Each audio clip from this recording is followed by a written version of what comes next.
Hello నమస్తే అండి. ఈరోజు గోంగూర పచ్చడి అండి. అందుకు కావాల్సినవి గోంగూర, ఎండుమిర్చి, ధనియాలు, ఉప్పు, వెల్లుల్లిపాయ, జీలకర్ర అండి.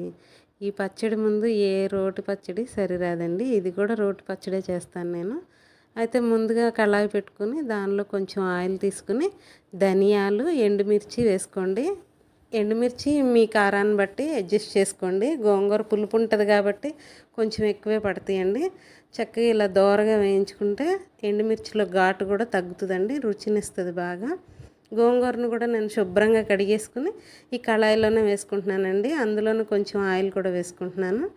ఈ గోంగూర అంతా చక్కగా మనకు ఉడికే లోపల నేను రోట్లో ఈ లోపల ఈ ఎండుమిర్చిని, ధనియాలని చక్కగా మెత్తగా నూరుకుంటానండి. బాగా నూరుకుంటే బాగుంటుందండి. పచ్చడి కూడా బాగా రుచిగా ఉంటుంది. దీనిలోనే నేను మళ్ళీ జీలకర్ర, ఉప్పు కూడా వేసి నూరుకుంటానండి. లేదంటే మనం చివరాకర్లో అయినా కూడా వేసుకోవచ్చు జీలకర్ర. నేను ఎక్కువగా అయితే జీలకర్ర లాస్ట్లోనే వేస్తూ ఉంటానండి. బాగుంటుంది, నూరేటప్పుడు కూడా బాగుంటుంది మనకి అది. గోంగూర ఉడికిపోయిందండి. నేను ఇక్కడ ఎండుమిర్చిని దంచుకుంటూ ఉన్నానండి.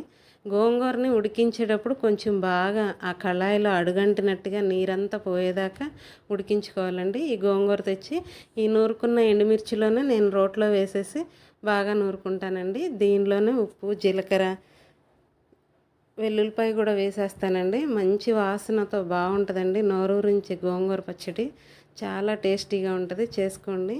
మన ఆంధ్ర స్పెషల్ కదండి ఈ పచ్చడి. ఎన్ని పచ్చళ్ళు అయినా తిన్నా ఈ పచ్చడి రుచే వేరండి. ఒక్కసారి ట్రై చేయండి. సింపుల్గా చేసుకోవచ్చు. వేడి వేడి అన్నంలో ఈ పచ్చడి వేసుకుని తింటే చాలా బాగుంటుందండి. ఇంకా కొంతమంది ఇష్టపడిన వాళ్ళు దీనిలోనూ కొంచెం నెయ్యి కూడా వేసుకుని తింటారండి. మీ ఇష్టాన్ని బట్టి నెయ్యి వేసుకోండి, లేదంటే ఉట్టిగా అయినా తినండి. చాలా రుచిగా ఉంటుంది. కారం మాత్రం మీ ఇష్టాన్ని బట్టి అడ్జస్ట్ చేసుకోండి. ఇదిగోండి నేను చివరిలో వెల్లుల్లిపాయ, జీలకర్ర కూడా వేసి నూరుకుంటున్నానండి. మంచి స్మెల్తో అసలు చాలా బాగుంటుందండి. మీరు ఎవరికైనా ఇచ్చినా కూడా అసలు ఇంకా పచ్చడి మిమ్మల్నే చేయమంటారు, అంత రుచిగా ఉంటుంది.